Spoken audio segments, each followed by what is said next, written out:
Fala pessoal, tudo bem? Hoje eu estou recebendo aqui 2 convidados que são a prova de que inovação tem uma relação muito forte com aproveitar uma oportunidade, com enxergar e aproveitar uma oportunidade. São pai e filha que estão honrando o legado de um cara que enxergou uma oportunidade lá nos anos 70, que transformou a história do automobilismo e que participou da criação da identidade de um cara que acho que talvez o maior herói nacional da história do nosso país, né? Eu estou falando do Ayrton Senna e estou falando do capacete dele, que é o maior símbolo da identidade de um piloto. Sejam bem-vindos, Alan Mosca e Stellan Mosca, sócios da Seed Special Paint. Muito obrigada. Obrigado. Cara, eu queria começar, Alan, conversando com vocês. Vocês simplesmente foram responsáveis pelo capacete do nosso maior ídolo, né? Acho que não só do automobilismo, mas o maior ídolo da nossa história, que é o Ayrton Senna. Como que aconteceu isso? Primeiro eu quero agradecer o seu trabalho, que ela te contratou e eu nunca tinha tido essa experiência e conheço vários jornalistas que trabalham nessa área e ela acertou em cheio. Eu já elogiei e achei muito bom o que você fez, o trabalho seu, da sua equipe, a divulgação do evento e do projeto foi perfeito. Parabéns. Obrigado. Eu conheci o Ayrton mais ou menos em 75. Eu ia para o cartódromo lá, porque eu já trabalhava com meu pai. E daí quando começou esse negócio de pintar capacete, 75, 76, eu comecei a frequentar o cartódromo. Eu já ia para a pista, sempre, com meu pai, com meu avô. E aí eu ia para a pista para pegar capacete, pegava o fusquinha lá, encostava no cartódromo e ficava passando nos boxes, pedindo para... quer pintar o capacete e tal, não sei o quê, aquelas conversas. Sempre voltava com 3, 4, 5 capacetes. E era serviço, né? E era uma maneira de garimpar clientes e serviço. E lógico que eu ficava lá batendo papo e ficava vendo os caras andar. E tinha o Ayrton já andava. E ele tinha um desempenho diferenciado. Além de ser rápido, moleque magrelo, e andava bem. E até comentava com meu pai, tem um 42 lá, que era o número que geralmente ele usava, que ele tem uma tocada diferente, ele guia diferente, enfim, era uma atração, né? E eu ia às vezes também assistir prova de kart para ver ele andar. Ele tinha um controle diferenciado. De uma das vantagens que ele tinha é que ele era canhoto. E o kart você guia e vai carburando o kart. Na época, você ia mexendo nas agulhas, então você afinava, ele andava mais. E às vezes dava uma engrossadinha para lubrificar mais. Então ele andava muito do traçado, ele guiava com uma mão só e com a outra ele carburava. Então ele conseguia ter um desempenho... Ele extraía mais do kart, é isso que você está dizendo? Outros faziam, mas não conseguiam fazer o tempo todo, porque ele, por ser canhoto, ele tinha mais força, né? E determinado dia lá, o Ayrton apareceu lá, e daí a gente fez a primeira pintura, primeiro layout com pintura, né? Não layout, não fizemos layout, era tudo assim, olhava pro cara, o seu vai ser assim, o cara não entendia nada, tá bom. E daí gostava do resultado. E a gente chegou a fazer em mais ou menos final de 75 a primeira, depois em 76 a primeira, 78 a segunda pintura, que já foi para ele ir para um mundial, que era uma pintura azul, verde, amarelo e branco, mas não como ficou a última, né? E 79 é definitiva. E quando ele apareceu lá, meu pai estava no galpão, liguei e falei, ó, o 42 está aqui. Aí o Cid desceu do galpão e foi lá. O que é o 42? Desculpa. 42 era o número que ele usava, né? Eu falei o 42 para ele lembrar que era o Ayrton, né? Uhum. E Ayrton, ele usava Ayrton Senna da Silva na época. Uhum. E aí ele desceu lá, conversaram, fizeram a primeira pintura, depois a segunda, até ficar a definitiva em 79 para ele ir para o Mundial de kart. Seria o segundo. Esse foi no Estoril, que ele foi vice-campeão. Quando ele voltou, falou, olha, esse capacete eu vou levar para o resto da vida. Essa pintura foi criada para a equipe brasileira de kart, que correu no Mundial de 79. Porque cada país, por exemplo, a França tinha que usar azul, a Alemanha era capacete preto, a Itália, acho que vermelho, e assim vai. Então, o Brasil foi com a pintura amarela, com as duas faixas. Eu não tive... Não é que foi criada para o Ayrton. Ele adotou essa pintura como se fosse um uniforme brasileiro para ele, entendeu? Uhum. E foi o que aconteceu. Ele consagrou a pintura. Ele consagrou a criação, né? Porque se um piloto de desempenho comum usasse essa pintura, provavelmente não ia alcançar o sucesso que alcançou. Entendeu? De ser considerada a mais icônica de todos os tempos. A gente estava conversando aqui antes de começar. Como que o seu pai começou a pintar capacetes e como que você começou a fazer esse trabalho também? Você tem memórias de infância disso? Depois também quero entender como que a Estela entra nisso, né? Já pequenininha, se entrou mais adulta no negócio, ou se já circulava ali, pequenininha. Começa você, vamos contar cronologicamente isso. Tá. Eu, desde pequeno, eu frequentava o autódromo. Eu ia com o meu avô. Então, a gente saía de domingo, tem corrida. A gente pegava e ia para o autódromo assistir. E era relativamente... Hoje é bem perto lá do meu bairro, mas... Na época era uma estradinha, tal, tinha que ir, demorava lá um tempo. E eu ia com meu avô, meu avô era mecânico e ele adorava competição, né? Uhum. Nesse meio, meu pai era pintor, tinha oficina de funilaria e pintura, e Santo Amaro, lá no nosso bairro, tinha muita equipe de corrida, por conta da proximidade do autódromo. Então o cara fazia o carro e ia lá para a pista andar. E aí eles fizeram, o meu pai e o Rubão, que era sócio dele, fizeram um carro e começaram a participar. Só que automobilismo, desde que é automobilismo, ele é movido por o combustível dinheiro financeiro. Então eles corriam lá, participavam, né? Mas não obtinham os resultados que eles gostariam de obter, lógico, porque o desempenho era relativamente proporcional ao investimento. E daí meu pai correu um tempo, eles dividiam o carro, e mais ou menos em 73 ele montou uma loja de carro, parou a atuação dele na oficina, ficou para o sócio, e montou uma loja de veículos, que eu fui trabalhar com ele nessa loja, em 73. E aquele negócio, tinha uma equipe 50 metros para baixo, e ele fez um box para dar um tapa nos carros, uma polida lá, né? Um retoquinho, contratou um outro pintor para fazer isso. E o pessoal da equipe conhecia ele, sabia do carro dele, que era bonito, bem pintado.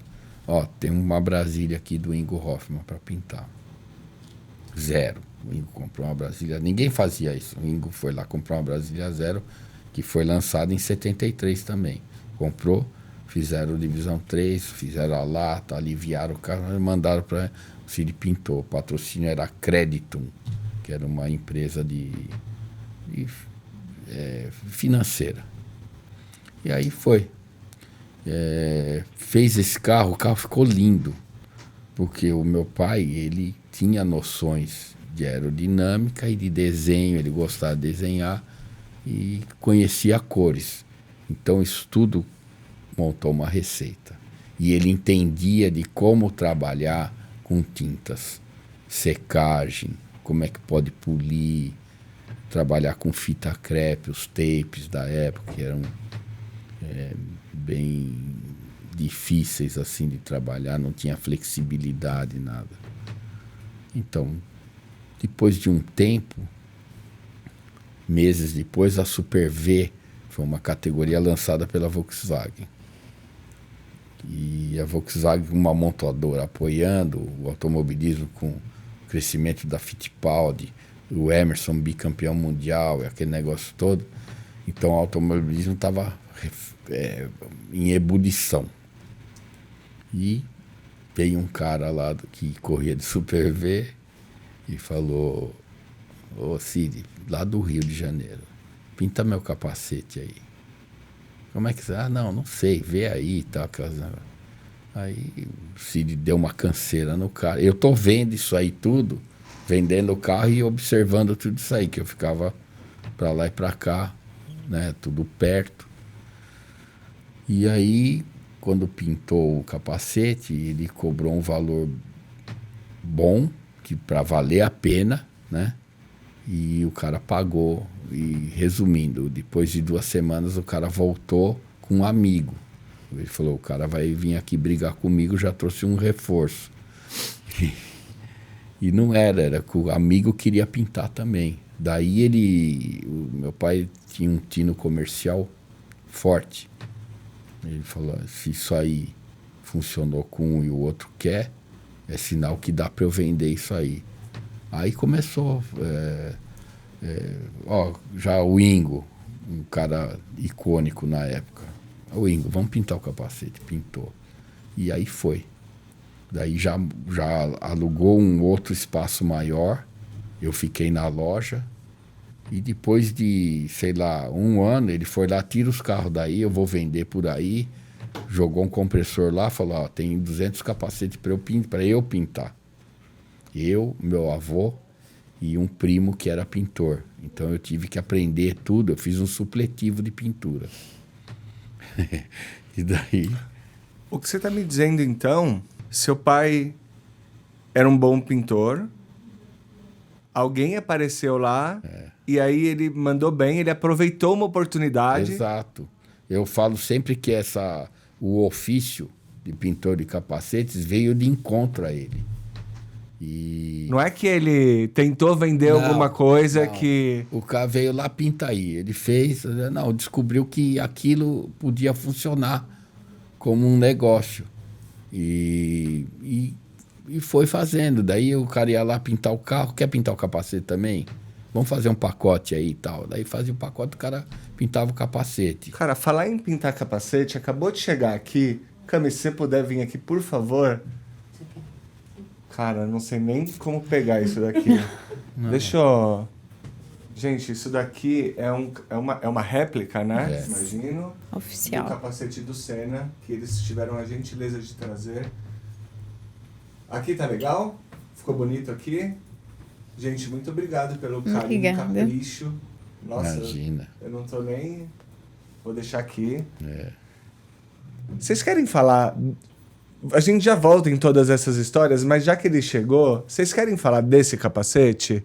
Esse capacete, na verdade, faz parte de uma linha colecionável de capacetes que a gente tem autorização. Somos os únicos autorizados no mundo a produzir a pintura do Ayrton Senna no contexto colecionável, né? Junto com a Senna Brands.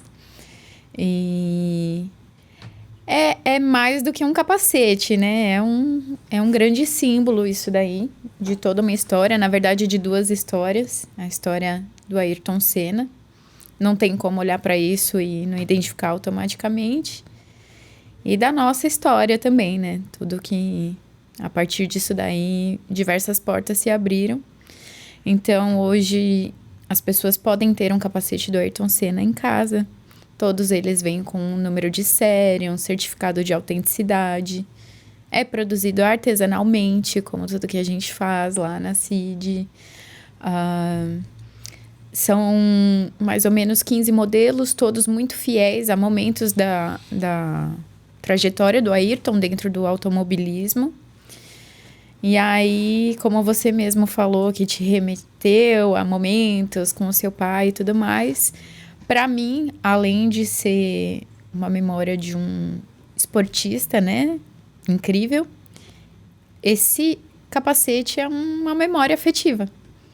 Não tem uma pessoa que veja esse capacete, que conheça a história do Ayrton Senna, que não... E que viveu a Ayrton Senna, que não tenha uma memória afetiva quando vê esse capacete. Então, tá sempre vinculado à família, ao momento com o pai, acordar de madrugada para assistir com o avô e tudo mais. Então, hoje, eu acredito que o maior símbolo do Ayrton Senna é o capacete dele, as cores, e que foram criadas pela minha família. Então, ainda tem um sabor a mais para mim.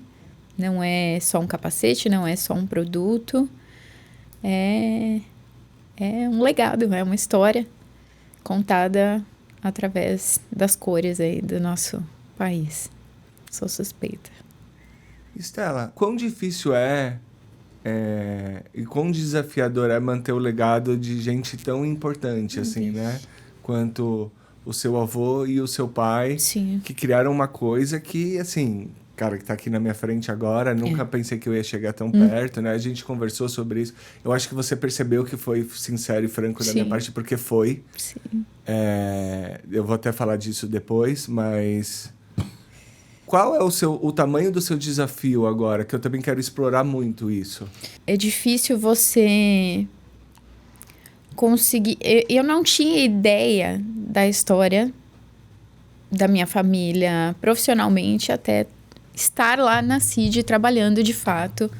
Na verdade, levou um tempo para eu ter esse entendimento, mesmo depois que comecei a trabalhar lá. E eu acho que até o Ayrton Senna, porque eu era muito nova quando o Ayrton faleceu. Então, eu tenho recordações muito pequenas de Ayrton Senna. Mas depois que eu comecei a trabalhar na CID e viver isso constantemente, eu fui entender... E aí foi que aconteceu toda a mudança dentro da CID.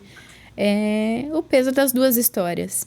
O Ayrton Senna, hoje eu posso dizer tranquilamente que eu sou muito fã do Ayrton Senna, mas não pelo desempenho dele na pista, mas pelo que ele causa nas pessoas. E eu nunca vi nada parecido, nada igual. As pessoas que buscam esse capacete, elas querem compartilhar com alguém o amor pelo Ayrton, a admiração, o que ele causou na vida delas.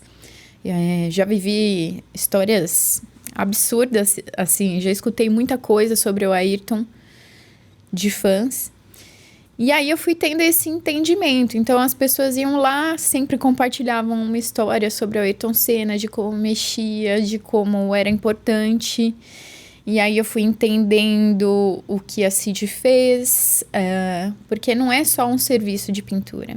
Você tem que ter a sensibilidade para entender o que a pessoa quer transmitir no capacete, né? O capacete é o rosto do piloto na pista.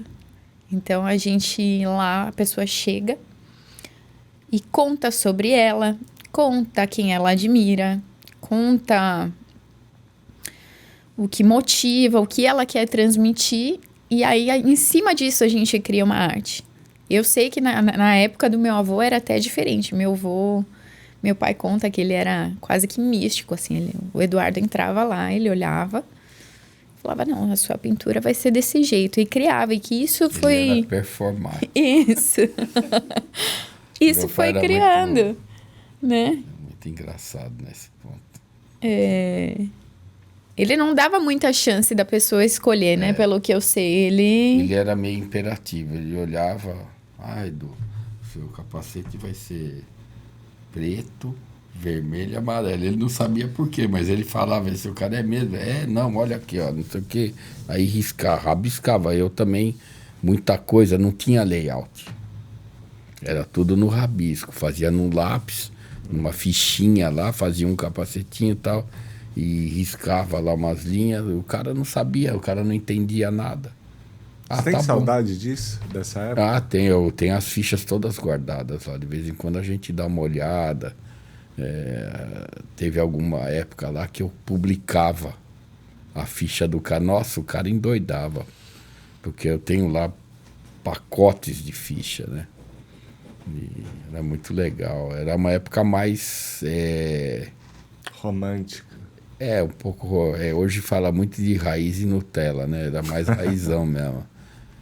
E é uma época que eu pintava muito. Eu metia a mão no serviço mesmo. Hoje eu controlo, né? Mas eu não preciso ficar pintando nem nada. Só alguns detalhes que eu mesmo faço. Porque tem coisa que tá aqui, não dá para passar para o outro. Cara, essa é uma pergunta que eu quero fazer para vocês dois. Tem um caráter no trabalho artístico. Eu sou escritor. Eu tenho a EDB. Eu escrevo livros também. Eu escrevo livros que eu assino como escritor de negócios, mas eu também escrevo ghostwriter. E eu também tenho tentado ensinar a minha equipe a escrever, mas esse é um trabalho personalíssimo, que eu acho que é um pouco disso daqui também. Como que vocês estão fazendo? Como que o seu pai fez com você e você está fazendo com a Estela e com o seu time para transmitir e perpetuar esse legado de excelência, dessa criatividade? Porque você contou aqui, né? Pô, meu pai era o cara que batia o olho e tal e não sei o quê. Bom, pelo visto ele falava e tal, não sei, mas ele acertava, né? Ele era bom. Mais ou menos. Ele não é que ele acertava, ele... É justamente esse negócio de transmitir para o outro, porque a partir do momento que eu entrei para pintar também... Esse aqui você fez junto com ele? Foi assim, chegou o capacete numa terça, quarta-feira, e a equipe brasileira, chegaram 4 capacetes. A equipe ia viajar na outra semana, então tinha uma semana para fazer. Então tinha que fazer os 4 capacetes com a mesma pintura. Daí, qualquer coisa pinta de uma cor, o cara que levou. Não, pinta de uma cor não, vamos fazer uma pintura para a equipe. Aí fizemos lá. Então o Cid chegou e falou, ó, pega aí, manda preparar. Preparar é lixar e dar um branco. Manda preparar e a gente vai vendo. Aí falou, ó, faz ele inteiro amarelo, porque você fala Brasil, você lembra do quê? Verde e amarelo. Verde e amarelo. Mas verde, muito verde, fica escuro. Daí não aparece. Na velocidade. Então, a primeira ideia, vamos fazer amarelo, né? E daí, como não tinha tempo, faz 2 faixas, saindo do olhar. Entendeu? Pode ver aqui, ó. Sai do olhar 2 faixas.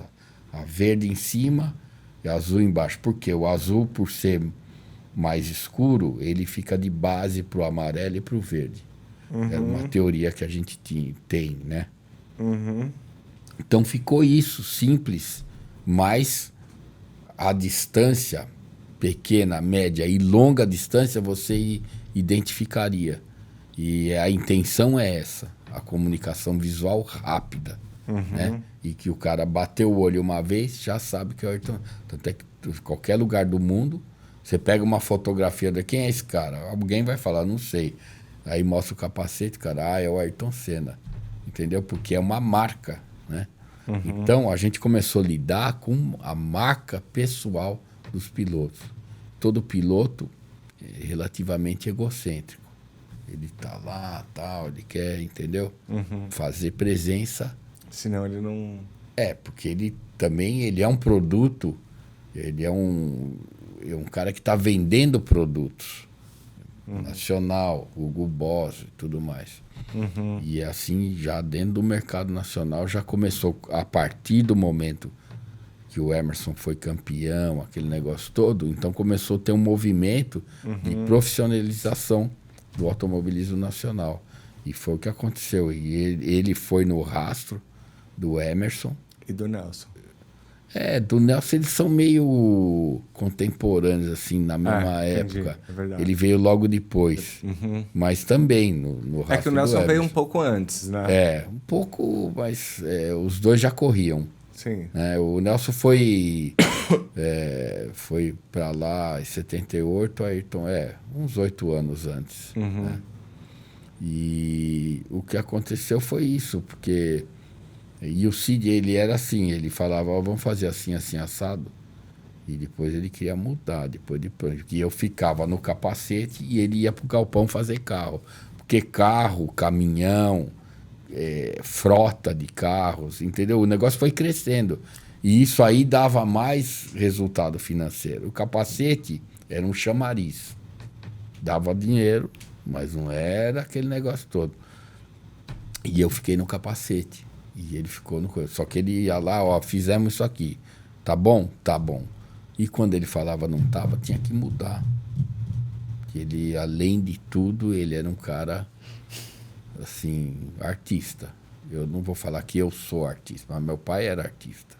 Tanto é que se o Cid fosse hoje um profissional de marketing, ele seria um dos melhores, porque ele sabia vender a coisa. Então, o produto capacete, produto carro pintado, ele sabia como vender. Então, ele influenciava o cara para o cara acabar comprando. Ele era um grande comercial também, né? Sim.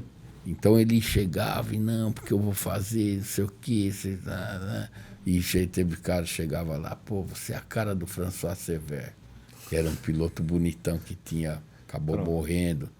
E, nossa, vou fazer... Você é o François Sever. Nossa, você é parecido com ele. O cara, né? Ainda hoje tem esse cara, eu falei, você é parecido com o Sever, né? O cara, pô, mas o Sever era bonitão, tinha olho azul, tudo, o cara... Então, ele envolvia o cara no negócio. Era um cara carismático. Então, eu aprendi essa parte, mas eu não sei fazer isso, assim, chegar no cara e não iludir, mas fazer o cara entrar no... Hoje, a gente tem uma equipe, então o piloto chega lá, ele já vai... Quando ele aprovar o layout, ele já vai ver o capacete dele pronto, em frente, laterais... a traseira, teto do capacete, o cara vê tudo, então ele já sabe como vai ficar. Na minha época não tinha, era rabisco. Quando veio o fax, nossa, daí eu mandava layout para os caras lá, Rio Grande do Sul, Rio de Janeiro, Cara, mas eu quero fazer uma intervenção no que você falou. Quando eu fui lá na sexta-feira, no evento do lançamento do capacete dos 30 anos, eu estava me sentindo um pouco inadequado antes de chegar. Eu estava me sentindo um pouco inadequado antes de chegar. E eu vou explicar por quê. Eu não sou do ramo. Não sou do ramo do automobilismo. E até aquele momento, a gente não tinha confirmação se a imprensa ia. Não foi, a gente teve sucesso na divulgação. A gente vai falar do lançamento do capacete do legado dos 30 anos do Senna a seguir. Mas eu fui lá, não conhecia ninguém, não conhecia a Estela pessoalmente, não te conhecia pessoalmente. Não conhecia o pessoal da Senna Brands pessoalmente. E cheguei lá, todo mundo falando do Rodrigo França pra cá, Rodrigo França pra lá.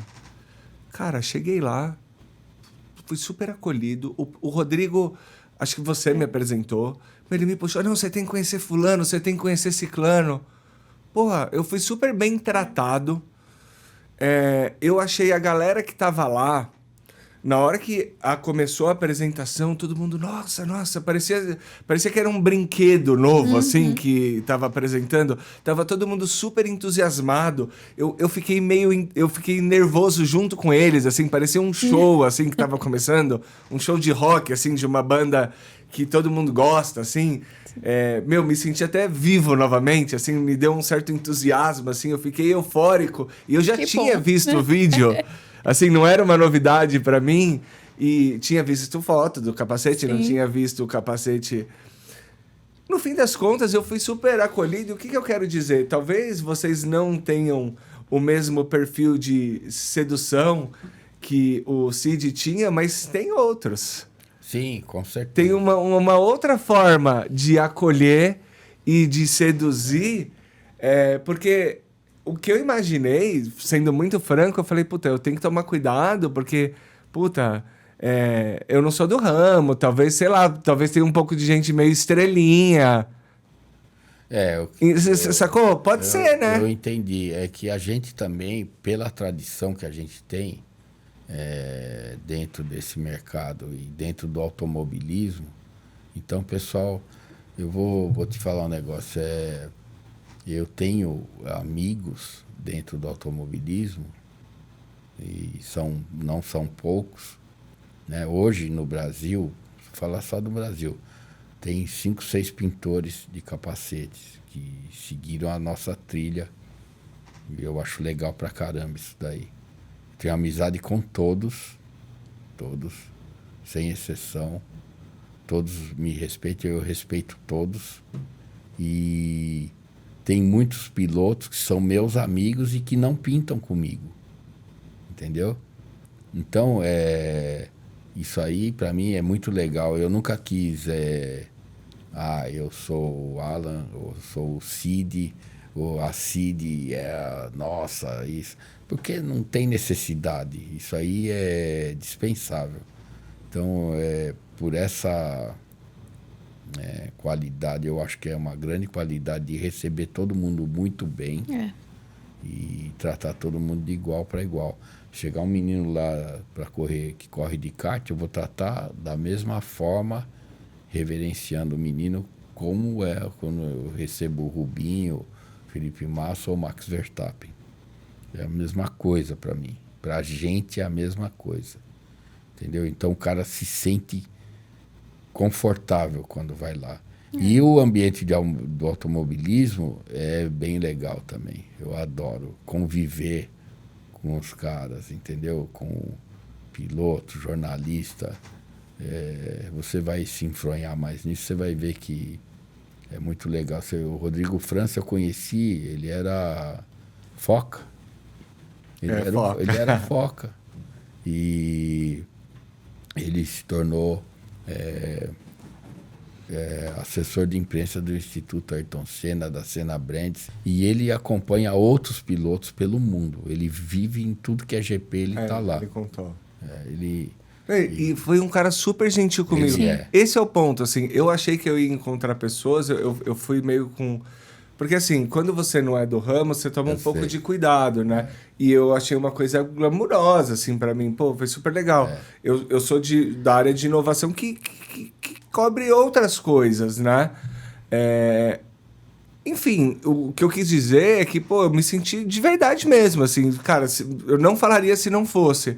Eu saí de lá e falei, porra, foi legal. Tipo, foi massa, assim. Eu me senti acolhido, eu conversei com as pessoas, foi bacana. Não senti nada de um distanciamento, nada disso. A gente conversou, bateu papo. Depois o Rodrigo me mandou a matéria. Até mandei, né, pra você. Pô, ele falou, cara, conta comigo. Mandou no WhatsApp, qualquer coisa, qualquer dúvida. Super gentil. Sim. Outros jornalistas foram super gentis comigo. O pessoal da Senna Brands. Falei, cara, a galera foi massa. Vocês, né, estão aqui... Tipo, o pessoal super gente boa, assim. Eu acho muito incrível que a Cid, ela tem essa mágica que acontece. A pessoa, às vezes, chega na Cid como cliente, mas, no fim, ela se torna amiga.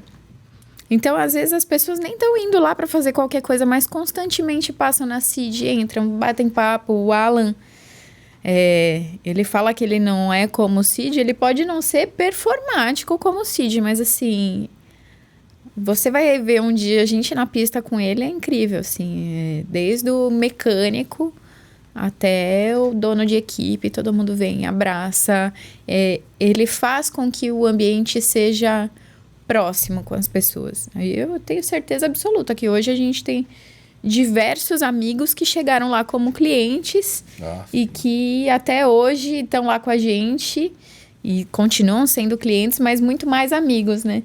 É muito gostoso isso.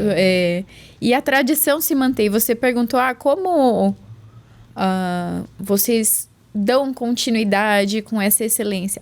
Eu tenho pessoas que trabalham lá na CID hoje há 30 anos. Quando eu entrei na CID, eu descobri quem era o Cid Mosca profissionalmente através de pessoas que compõem a equipe, assim, meu pai também, mas a minha visão profissional foi muito lá dentro, no sentido de serviço, com quem trabalhou com o meu avô. Então, quando eles vão fazer qualquer serviço de pintura lá dentro, eles estão pensando como é que seria o critério do Cid. Isso eles me ensinaram. E isso daí eu acho incrível, assim. Eu consigo falar de boca cheia que a equipe lá é muito cuidadosa. Porque tinha todo o lance de performance do Cid, a porta de entrada e tudo mais.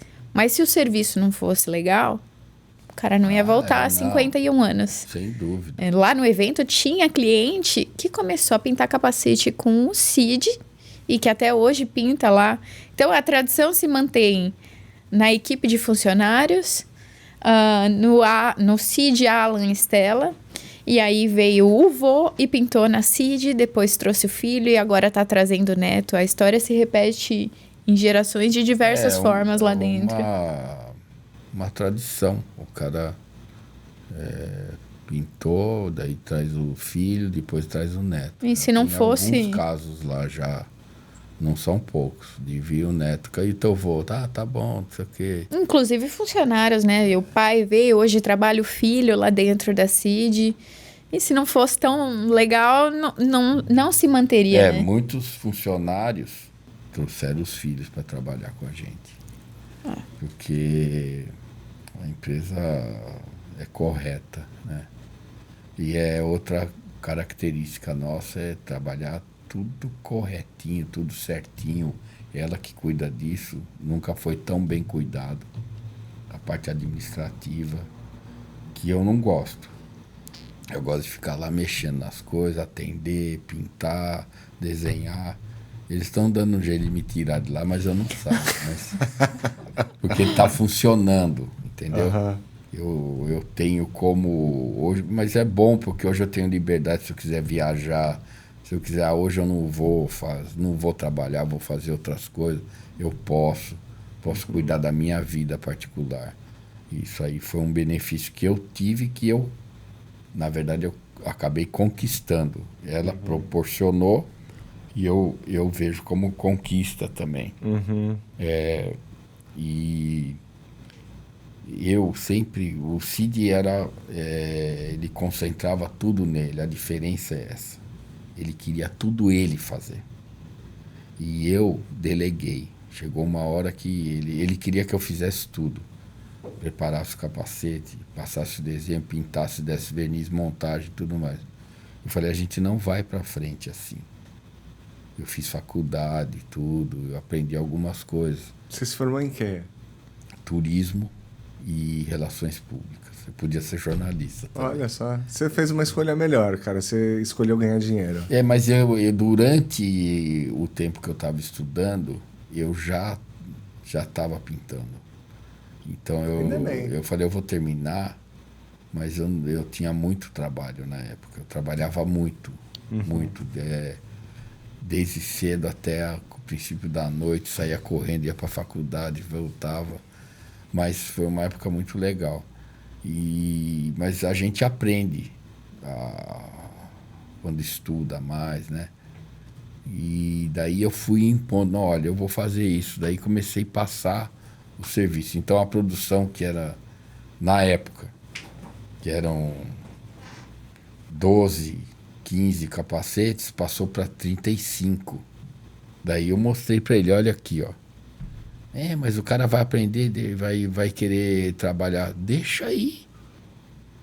E esses caras lá de trás, de 80 para cá, estão lá até hoje. Entendeu? Porque o que o cara quer é um bom emprego. Ter um negócio como esse não é fácil. É uma boa ideia, só que administrativamente é muito complicado. Na época eu podia pegar menor de idade. Então o moleque chegava lá com 13. Tem um lá que está comigo, que é o mais velho hoje. Ele está lá, ele chegou com 13 anos e ele está com 52. Primeiro emprego, está lá até hoje. Tem filho, neto, casa, carro. Não é, né? Mas o cara, não sei se ele em outra área conseguiria ter as coisas. Mas eu tenho amizade com o cara. Eu ligo para saber se ele tá bom.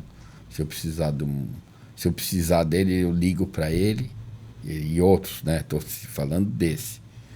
Falou, pintou um problema aí. Preciso ir para lá agora. Ele não pergunta quanto é que ele vai ganhar e o que é para fazer. Ele tá, tô indo. Vai, entendeu? É parceiro, né? Então, tem essa qualidade. A empresa é boa também, entendeu? Sempre foi, né? E quando ela pegou, ela arrumou um monte de coisa errada também. Então, eu tenho essa tranquilidade hoje, entendeu? E para mim tá para lá de bom, né? E é bom para ela também. Stella, o que você vê para o futuro, assim, em termos de gestão, já que legal a gente falar sobre isso também, assim, né? De arrumar a casa para o futuro, Sim. Como empresa mesmo, assim, né?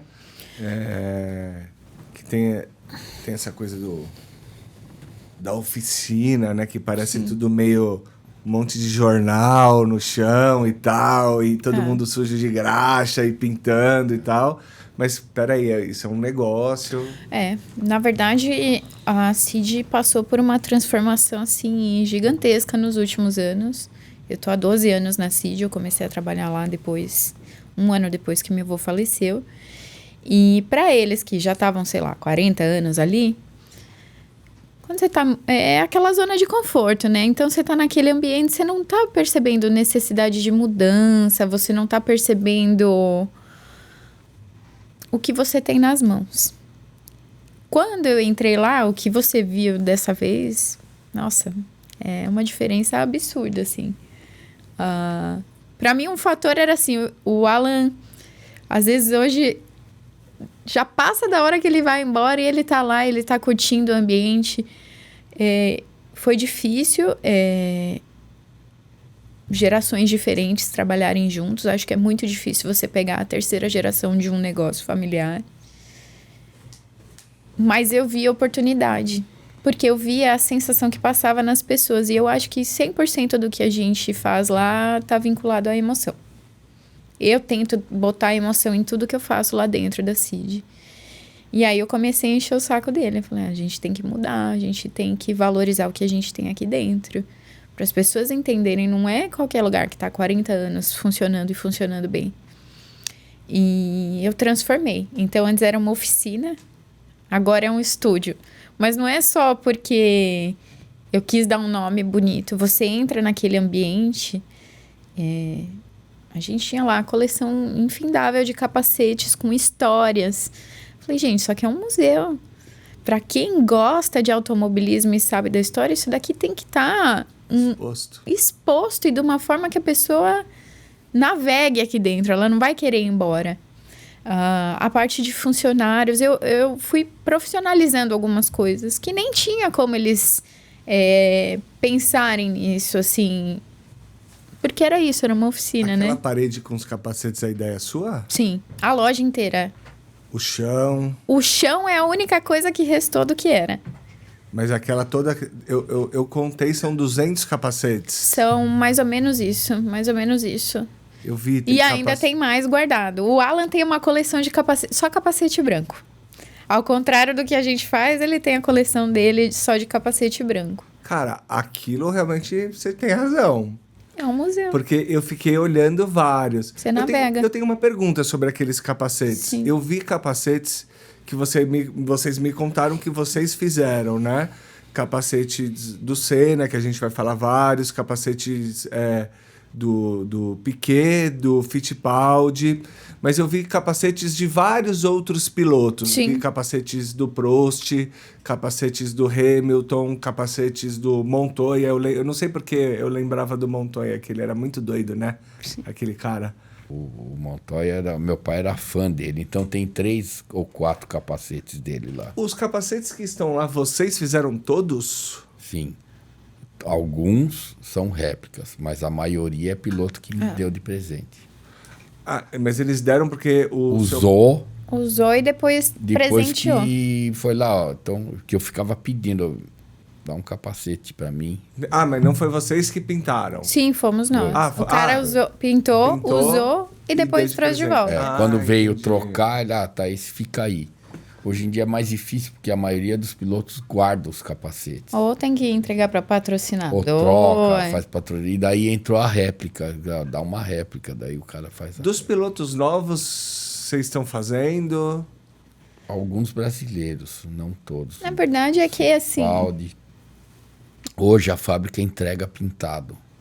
internacionais, né, para Os Fórmula 1. pilotos de Aham. Fórmula 1, Fórmula 2, Fórmula É diferente. Indy, eles entregam já pintados. E alguns eu pinto. Mas de categoria nacional, como Stock Car, que é uma categoria bem grande aqui, Aham. a gente pinta de boa parte dos pilotos. É porque é isso, né? Às vezes o foco é a Fórmula 1, mas aqui no Nacional também tem muita coisa boa. E todos eles em algum momento passaram pela CID. É difícil um cara que não tenha passou passado. em algum momento, e tem gente que tá até hoje, mas Stock Car, que é uma categoria grande aqui, no kart, que também tem grandes campeonatos de kart, tem muito piloto que faz com a gente, pessoas de nome, Eu né? pego alguns pilotos, a gente pega no kart o Rubinho. Ele começou antes, corria o tio dele levou lá, ele tinha 6 anos. Aí passou um tempo, isso aqui vai ser piloto, quando ele foi lá a primeira vez. Que bonitinho, nem falava direito. Aí passou um tempo, aí ele ganhou, o pai comprou um kart, sei lá eu. Aí o Ingo deu um capacete, aí o pai levou, o pai dele, o Rubão, levou lá para pintar e tal. E daí foi para fora, voltou, tá na Stock Car e eu continuo fazendo para ele ainda. E ele tá na Stock Car, né? Tá na Stock, já foi bicampeão. Então, continua, né? Trabalhando com a gente. Mas eu conheci ele com 6 anos de idade. Ele nem lembra. A gente achou um quadrinho dele com 11 anos, né? Tem um quadrinho Assinado. que ele fez pra gente. Ele corria de arisco.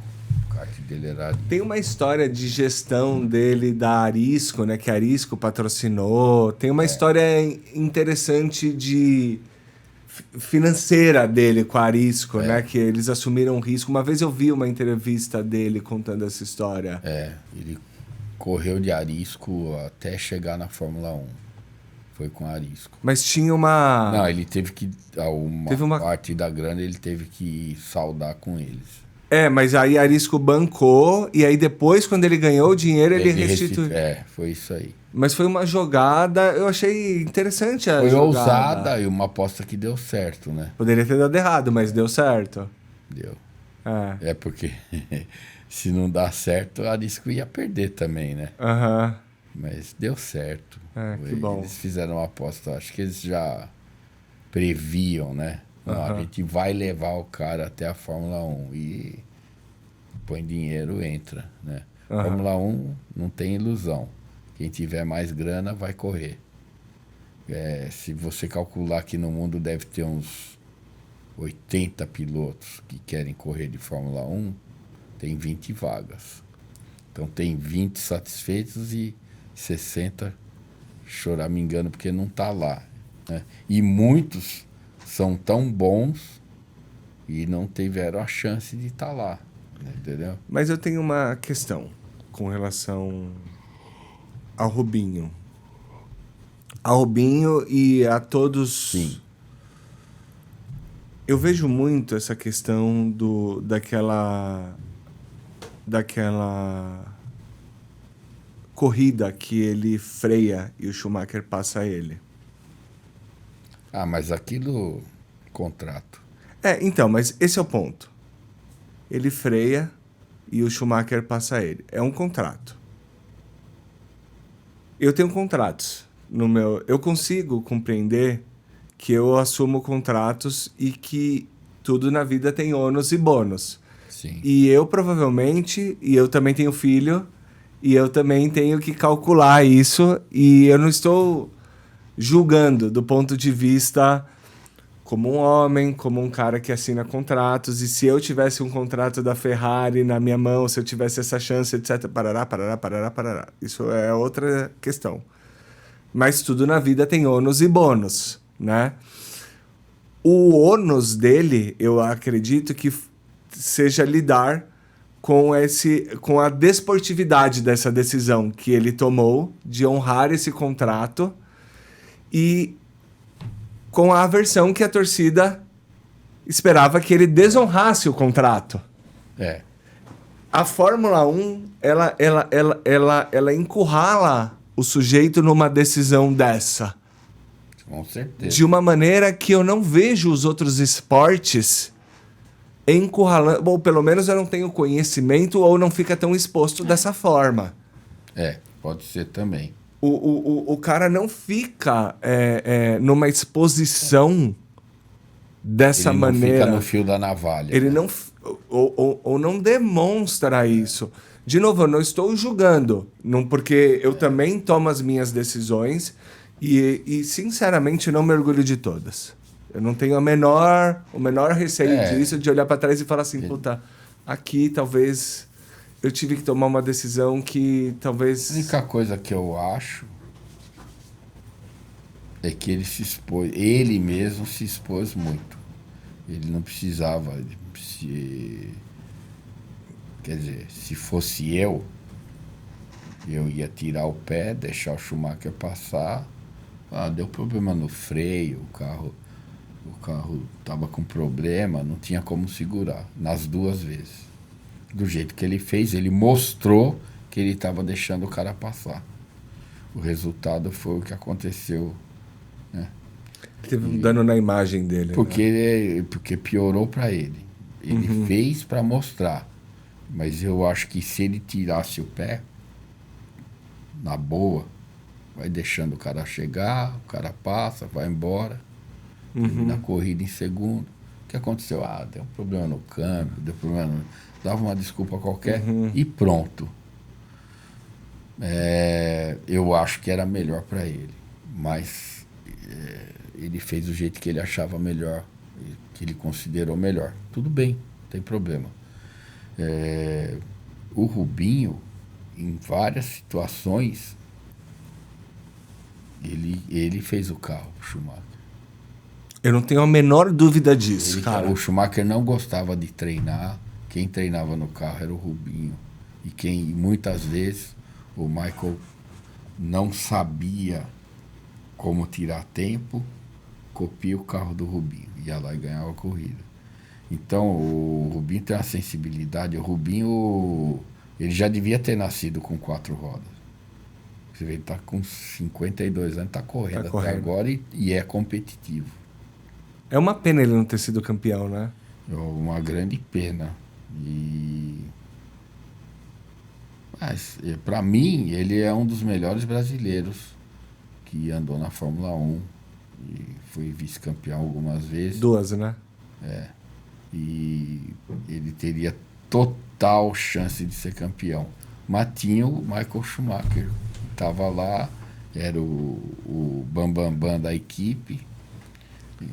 E o Massa, né, cara? O Massa também. O Massa foi lá, ficou ali ajudando o Michael, tudo. O Michael foi embora e o Massa assumiu a posição dele. teve paciência.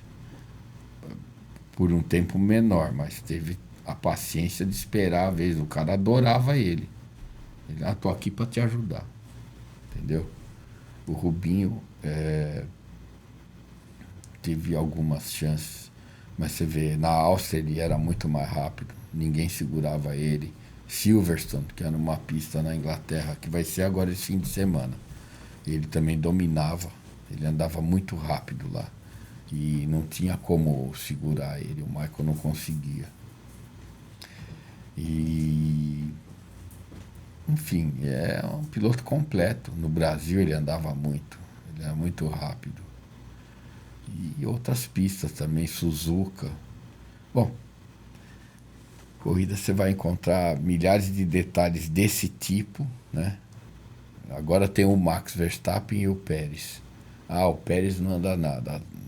O Pérez ganhou corrida, andou na frente, disputou o ano passado o princípio do campeonato, ele estava na frente do Max. O cara desaprendeu? Não, é detalhe. Fica quieto aí e tal. Mas ele tá lá na equipe, renovou. Ele é ruim? Não é. Ele renovou na equipe, acho que mais 2 anos. A equipe queria 1 ano, ele falou, não, só renovo 2. A equipe foi lá e renovou. E aí? Pérez é ruim? Você pegar o japonesinho lá, o Tsunoda, puser no carro bom, ele vai andar também.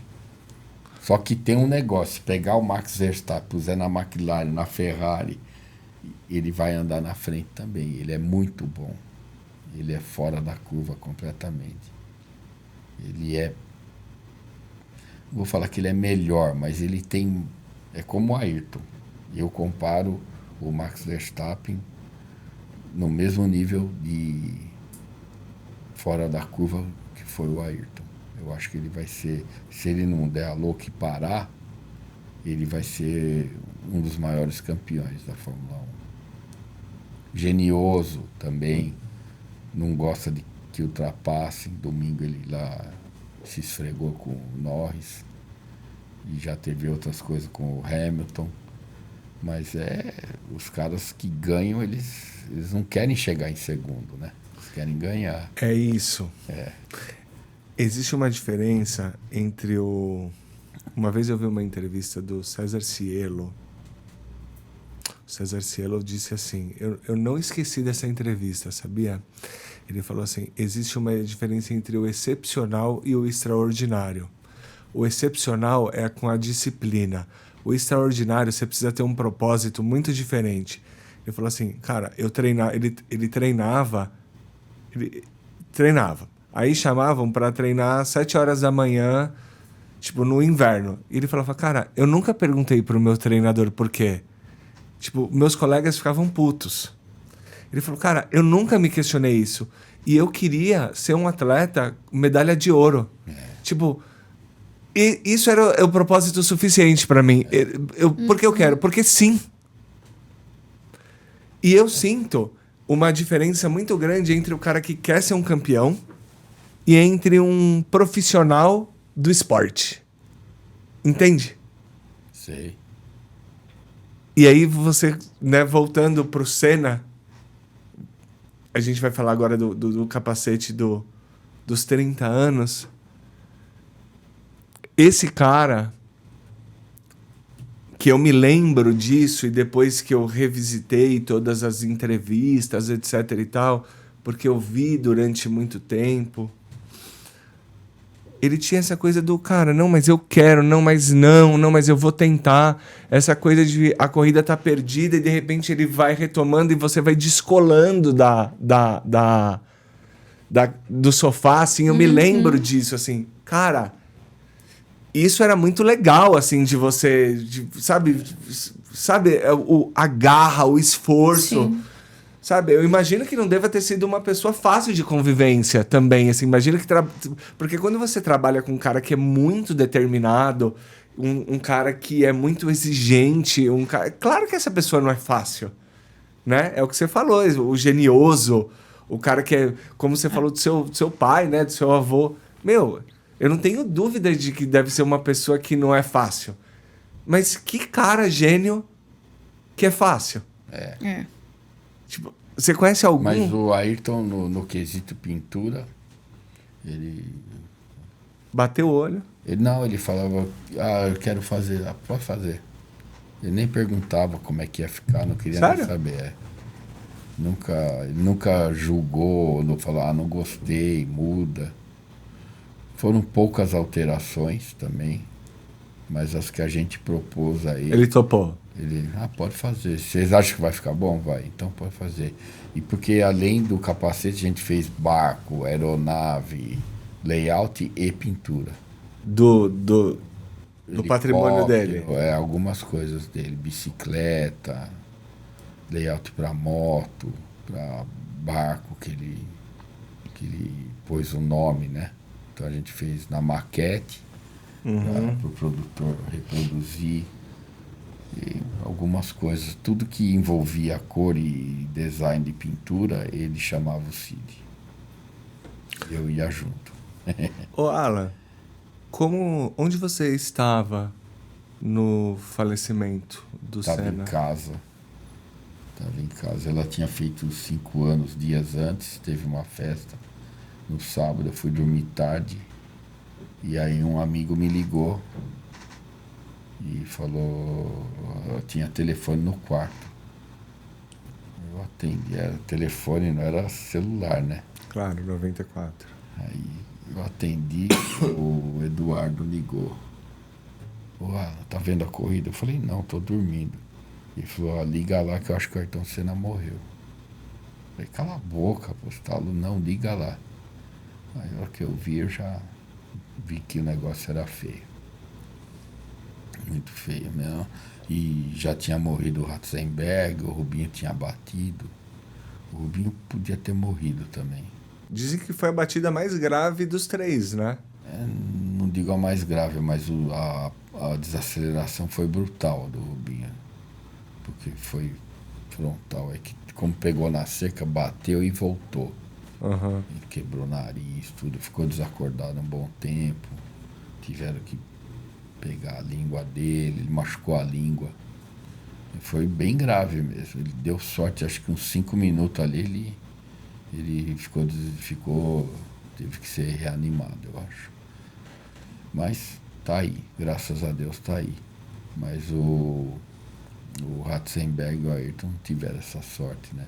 Uma coisa muito trágica, dizem que na largada já teve uma porrada lá e disseram que voou um pneu na torcida lá e morreu gente também.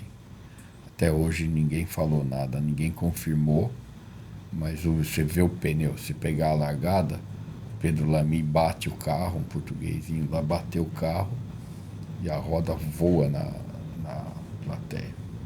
Aquilo lá, meu, é que a gente não sabe, mas eu acho que morreu gente ali também. Se pegou em alguém, matou. Não tem como. Bom, infelizmente, daí foi uma tristeza, dias, né, e meses para recuperar a perda, mas a gente lida com automobilismo, eu já tinha perdido alguns amigos, né? Não um cara do nível do Ayrton, né? Mas tinha perdido alguns pilotos que eram meus amigos, Antônio Castro Prado, que não é conhecido, mas e alguns outros também na época, né? Porque o automobilismo é um esporte de risco, a gente sabe. Mas eu nunca ia imaginar, né, que o Ayrton ia morrer num acidente. Na época, o governador do estado era o Fleury. O Fleury falou, super-herói não morre, né? Foi a definição, que é verdade, o baque foi tão grande. Ninguém achava que o Ayrton, o melhor piloto do mundo de todos os tempos, ia bater e ia morrer, né? Mas é isso, né? Ninguém tem... Não houve como evitar, talvez, né? Porque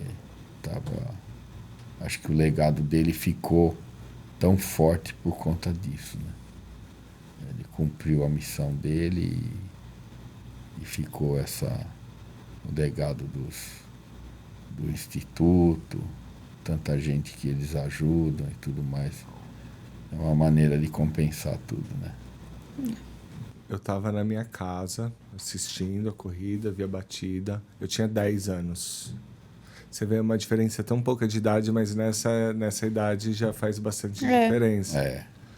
E eu lembro, e eu fiquei arrasado, e eu chorei bastante. E eu lembro da musiquinha, que tava tocando a música do Senna já meio no pianinho, assim, meio triste na TV, assim. E aí minha mãe desligou a TV, assim, porque a gente ficou todo mundo muito triste.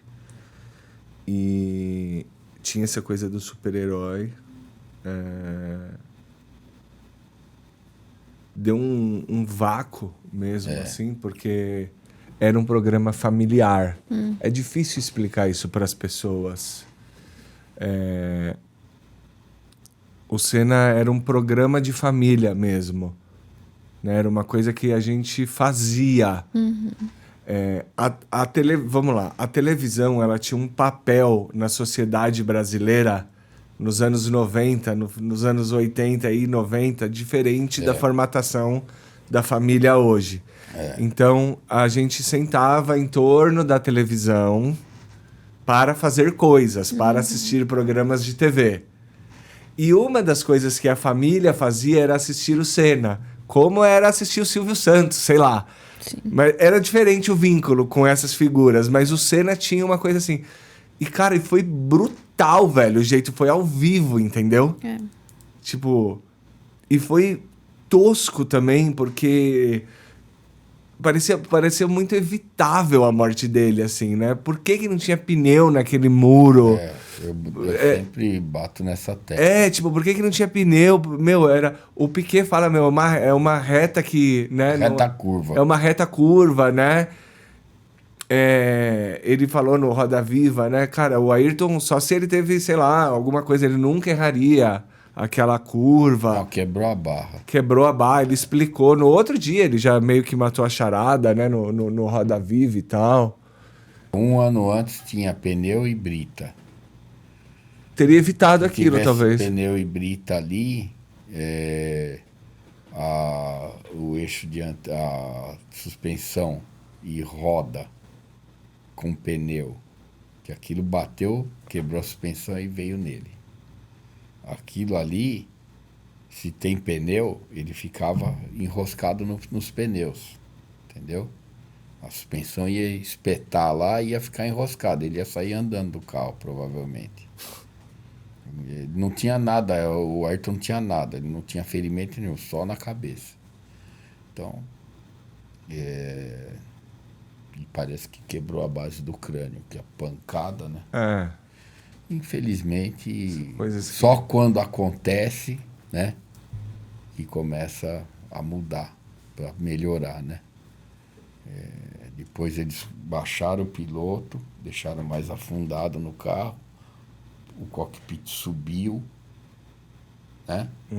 E deixou mais protegido. Aí veio a mola do carro do Rubinho, bateu aqui no Massa, quase matou ele também. Então, tem coisas... Cara, o Rubinho é um sobrevivente, hein, cara? Não, o Massa. Ah, é verdade, o Massa, Bateu no Massa, né? Que ele ficou... O Massa também nunca mais conseguiu ter um desempenho depois. Não, teve. Ele foi bem, mas não conseguiu vencer, né? Não, mas eu tive a impressão... Bom, eu sou um leigo também, Não, só tô falando também, como espectador. Quando ele volta, tinha o Alonso na equipe. Você nunca vai saber se uma já coisa... começa a complicar. Mandaram ele tirar o pé na Alemanha. O Alonso é mais rápido que você. Já é o código para o cara tirar o pé e deixar o cara passar. Na outra volta, então tem o rádio. Alonso é mais rápido que você. Na outra volta ele sai do grampo, tira o pé, o Alonso nem faz força. Na saída de curva ele tirou, passou, foi embora. Então, são coisas, só que pro Rubinho pegou mais, né? Mas o Felipe era um potencial vencedor de campeonato também. Ele cruzou a linha no Brasil campeão, né? O Hamilton passou de sexto para quinto e ganhou o título. E não Na teria última feito- curva. Dolorido, né? Antes da gente falar do capacete dos 30 anos, você fez um comentário que você acha que o Max Verstappen pode igualar o Senna. Isso é bastante polêmico. Por que você acha isso?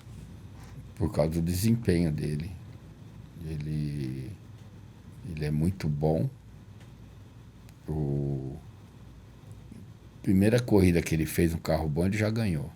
Ele estava na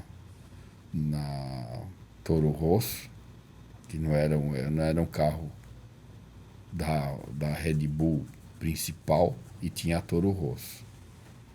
Aí, por questões lá, puseram ele lá, porque ele já estava andando bem. Põe o Max aí. Ele sentou no carro, já ganhou.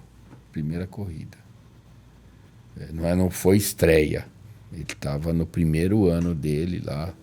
Ele já ganhou corrida. Ele correu 6 meses de Fórmula 3 e já foi para a Fórmula 1. Ele não fez nada. Ele só kart, Fórmula 3, Fórmula 1. Entendeu? Mais ou menos foi isso aí. Um negócio bem...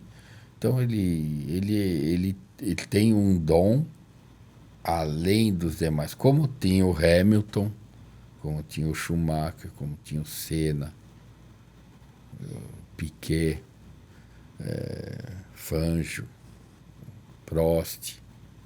Então eu acho que ele está no nível do... Se a gente falar desses nomes todos, quem que você acha que é o melhor? Tirando o Max. De todos esses? É. É que eu sou um apaixonado, eu não sou um entendedor. Você vai falar que é o Senna, não vai? Sim. Eu também. O Max está no nível próximo do Senna. É que o meu vínculo com o Senna não tem só a ver Eu sei. com a pista. Eu sei. O carisma, a família, aquela coisa do... É. Né? Eu também. Só que eu vejo o Max como um virtuoso no esporte. Ele vai... E se ele não parar, que tem cara que é gênio, daqui a pouco ele fala, não quero mais. Né? E acabou e ninguém vai enfiar na Eu cabeça acho dele que ao contrário. você vê, ele tem 26 anos. Muito novo, Ele né? já tem 41 vitórias, ou 42. 3 títulos. Não, ele tem mais de 50, né? Não, ele já Não. passou de 50 vitórias. E É tem 42 poles. E tem 3 títulos, não é isso? Tem 3. Esse ano Deve- aqui tá meio complicado, mas acho que ele vai ganhar mesmo assim. 4. Agora vem carro novo. Né? Então, sei lá, eu acho que ele tem tudo para continuar ganhando por mais alguns anos. Rezar para também não ter acidente nem nada.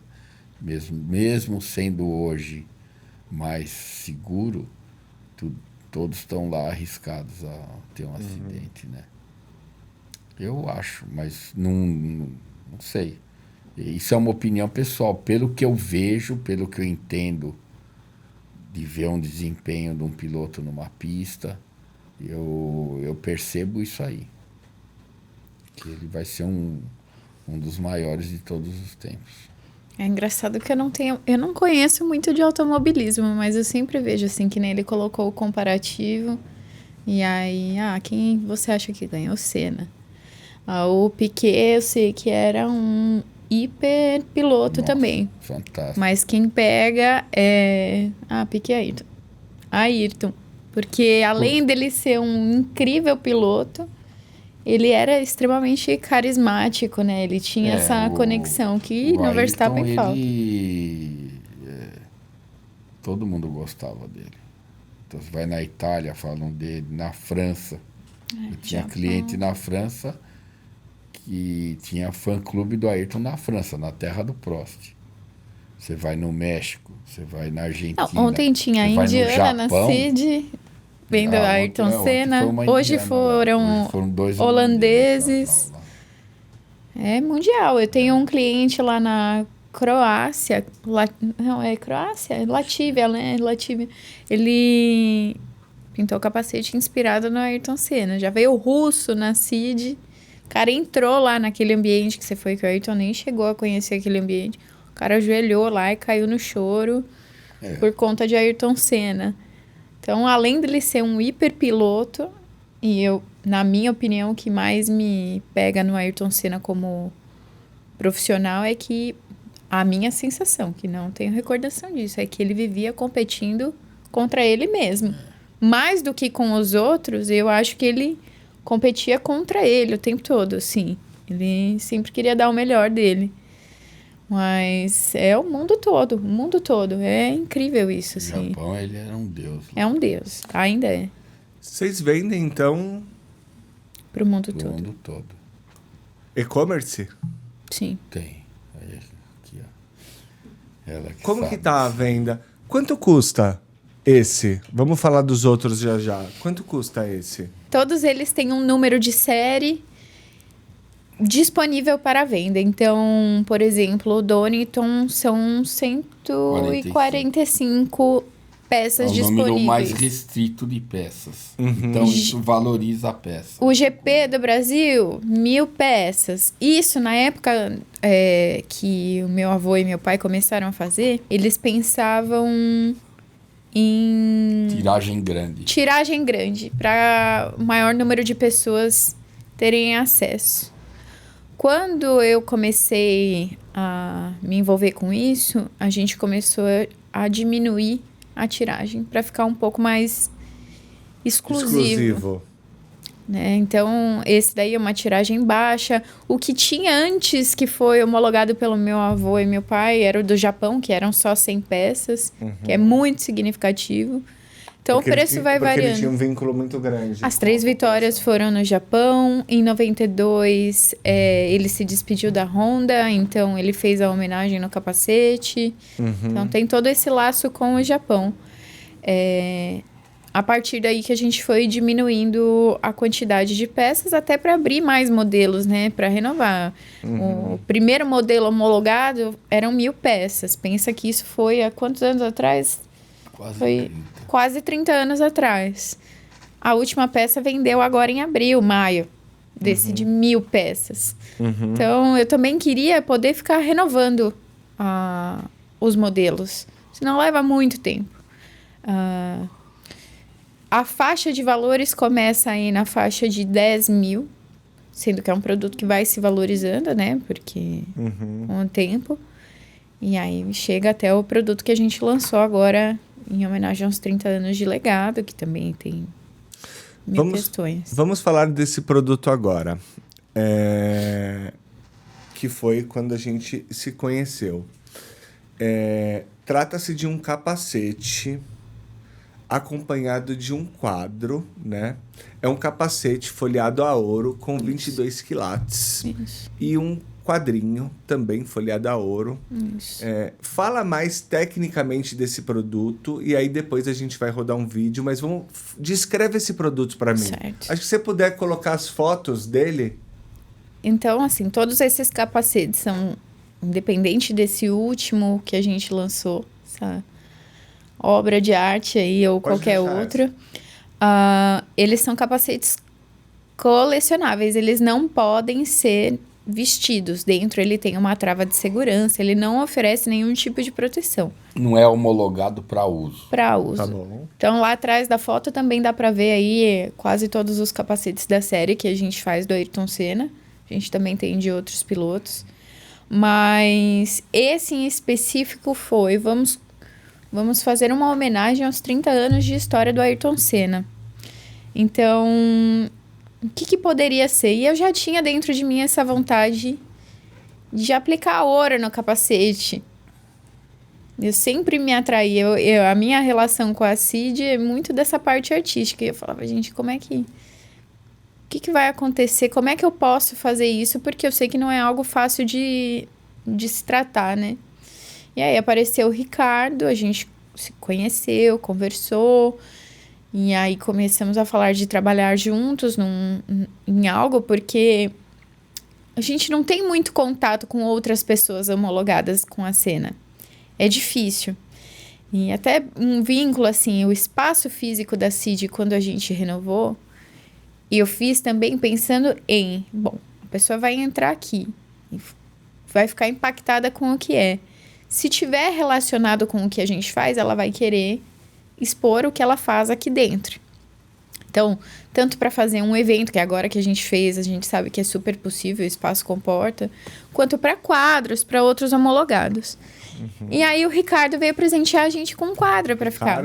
Ricardo Barbour. O Ricardo é um artista homologado pela Sena, que faz quadros também com número de série e tudo mais, e também uma outra série de decorativos. Foi lá presentear a gente, deixar lá na CID um quadro dele numerado.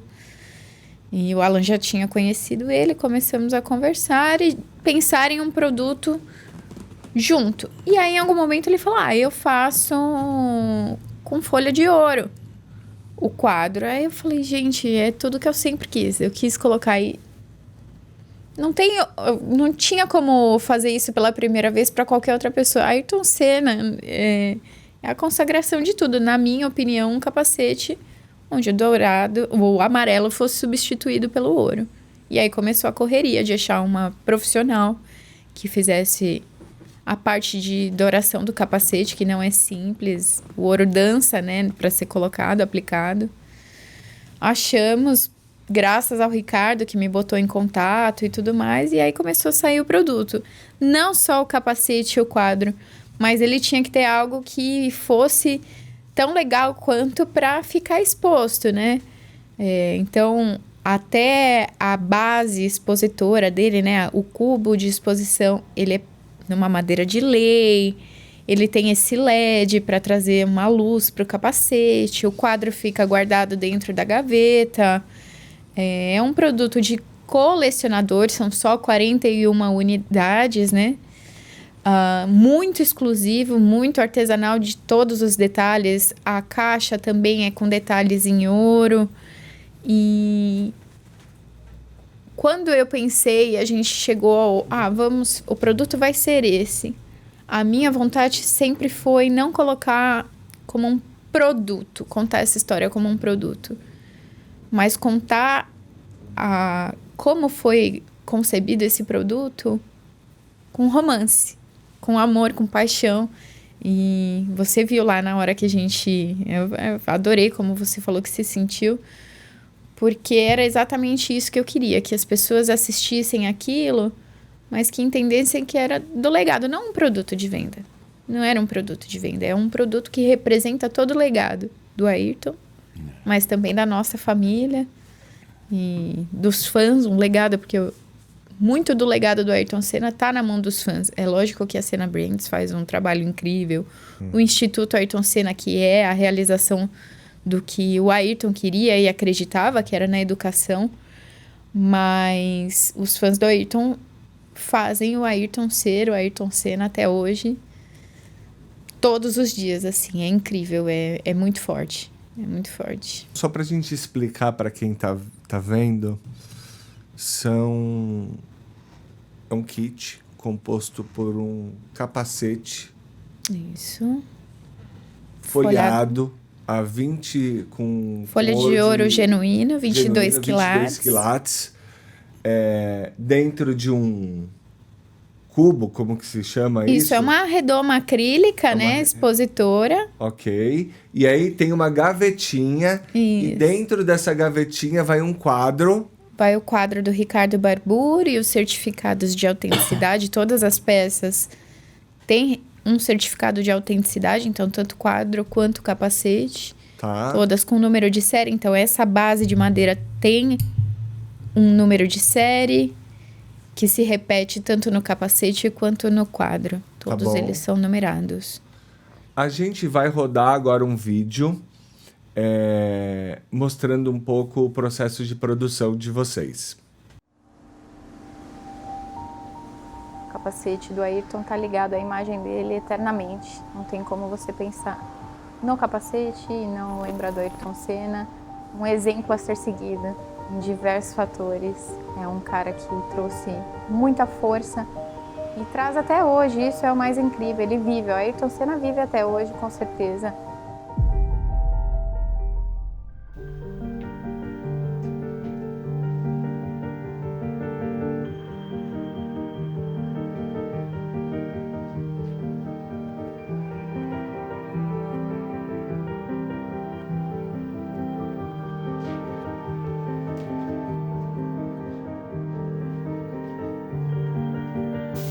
Bom, o Ayrton era piloto de kart, todo mundo já sabe mais ou menos essa história. Um dia ele apareceu no nosso estúdio procurando o Cid, nem era aqui, era uma loja pequena aqui perto. E eu já conheci ele de vista, de ver ele andar.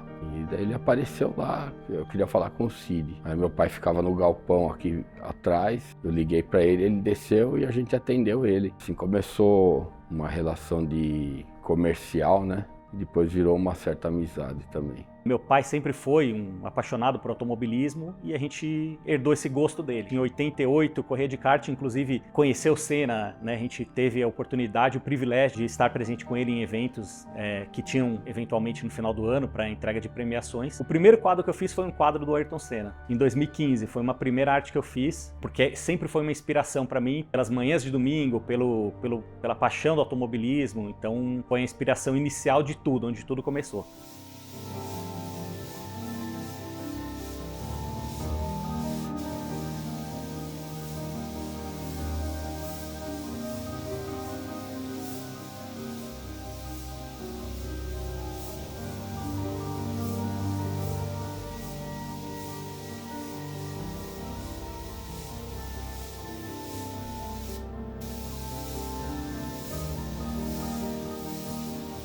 Desde o início de 2023, a gente começou a imaginar o que poderia representar os 30 anos de legado do Ayrton Senna para 2024. Que toda a nossa equipe, eu, o Alan, o pessoal de criação, tentando chegar numa luz em relação a um produto que tivesse o peso dessa data tão importante na história do Ayrton Senna. Aconteceu do Ayrton me conectar com o Ricardo Barbour, que é outro licenciado da Senna.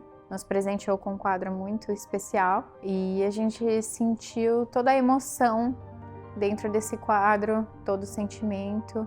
Na mesma hora que a gente ganhou, no mesmo dia, o Ricardo aqui, eu senti essa vontade pela primeira vez de fazer um produto em parceria com outro licenciado da Senna. A minha história com o Cid é longa, na verdade. Ele nem sabia disso, mas começou quando a gente corria de kart. O Cid pintou o capacete do meu irmão, em 88. Inclusive, o capacete foi inspirado no capacete do Ayrton. Ele só mudava as cores, ele era vermelho, amarelo e azul por conta dos patrocinadores na época. Mas a gente retomou esse contato em 2023. Eu fui até a Cid para presenteá-los com um quadro. A gente sentiu uma energia muito bacana e a gente começou a trocar ideia de vários projetos. E foi aí que surgiu essa ideia de parceria para homenagear o Senna 30 anos do legado. E ali começou já a ideia, vamos fazer algo em conjunto, o que pode ser? E decidimos fazer então, da nossa parte, um capacete que representasse tudo isso e o quadro do Ricardo para deixar ainda mais especial.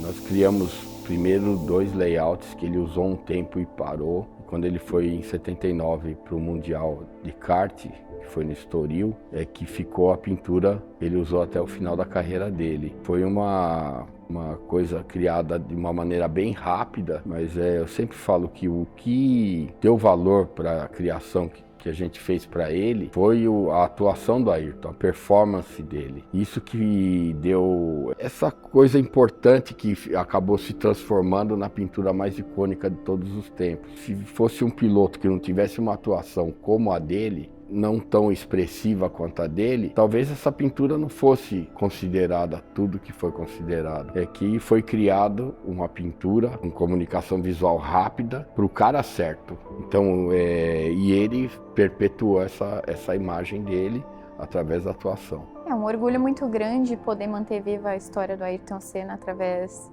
do maior reconhecimento do meu avô. Então, para mim, são 2 histórias que se conectam, que têm um peso muito importante na minha vida profissional e pessoal. O capacete do Ayrton está ligado à imagem dele eternamente. Não tem como você pensar no capacete e não lembrar do Ayrton Senna. Não tem como você olhar o Ayrton Senna e não vincular imediatamente ao capacete. É mais do que um capacete, é um símbolo, né? Ele traz o peso de um símbolo de uma pessoa que ultrapassou o talento de pista. Ele era muito mais do que um esportista, ele era um exemplo a ser seguido em diversos fatores. É um cara que trouxe muita força para todo mundo que era fã dele. E traz até hoje, isso é o mais incrível, ele vive, o Ayrton Senna vive até hoje, com certeza. Esse amor por ele vai passando de gerações, assim como aqui dentro da CID, esse capacete foi passando por gerações e eu tenho total orgulho de estar aqui vivendo tudo isso.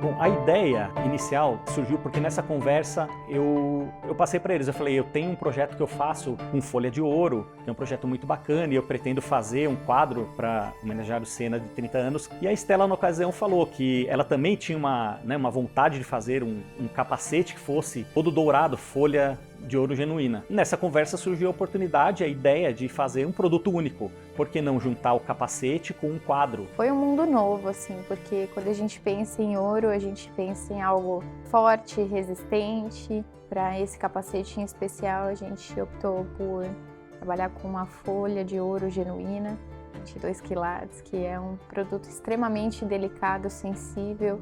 É um trabalho artístico muito sutil. O Ricardo já tinha me deixado preparada para isso, né? Que não é tão fácil trabalhar com ouro.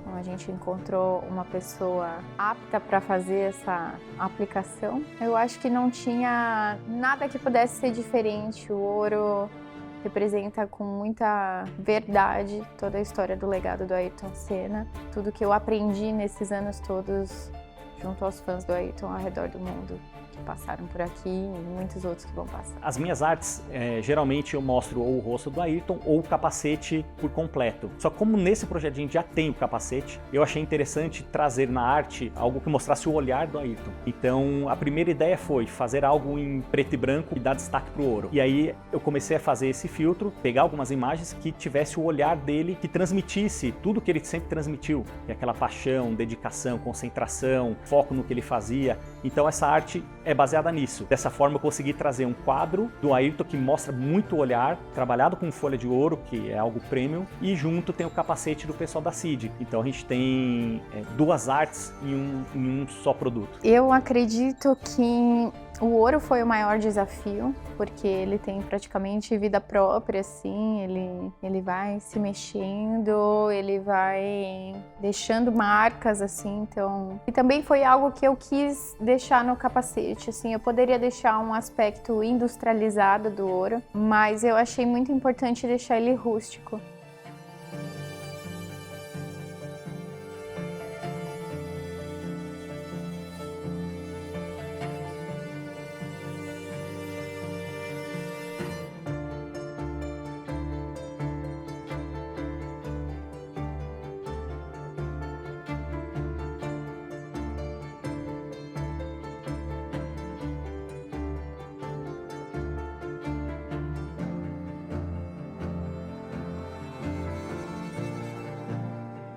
Outra dificuldade que a gente teve nesse caminho todo foi encontrar uma forma de expor esses produtos que fosse competente ao que ele é, né? Assim, que trouxesse elegância e realçasse ainda mais o capacete, o quadro. E aí o Ricardo, que já tem uma experiência muito grande em trabalhar com madeira, sugeriu que a gente fizesse com uma madeira de lei, a caixa. Por ser uma aplicação de folha de ouro, que é um projeto, é um trabalho 100% artesanal, a gente achou que a madeira agregaria valor a isso. Acho que esse capacete é para todo mundo que ajuda a manter a história do Ayrton viva, para todos os fãs que fazem o Ayrton ainda ser o Ayrton Senna da Silva do Brasil, o Ayrton Senna que emociona, o Ayrton Senna que traz força. E eu Eu acho que esse capacete também é pra Cid. É um capacete pra Cid marcar tudo que ela trabalhou até hoje em relação ao Ayrton. É pro Cid, que não teve a oportunidade de saber que o capacete dele, a criação dele foi a mais icônica de toda a história da Fórmula 1. Pra mim, que não vivi Ayrton Senna, não desfrutei disso tudo, desses tempos gloriosos, mas que estou perpetuando de alguma forma minha paixão, minha admiração e meu agradecimento.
Tem uma coisa desse capacete, eu acho legal dar alguns dados que são importantes, né?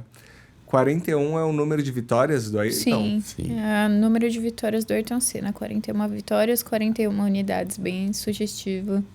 Pra quem conhece, também é isso, assim. Quem tem esse produto, ainda mais em numeração muito baixa, muito exclusiva, as pessoas, normalmente, a gente já sabe quais são os primeiros números a serem vendidos. Então, os caras vão procurar o primeiro, o último, e aí números que tem a ver com a trajetória do Ayrton Senna. O número do carro da McLaren, o número dele no kart. Aí não deu porque é 42, né? É.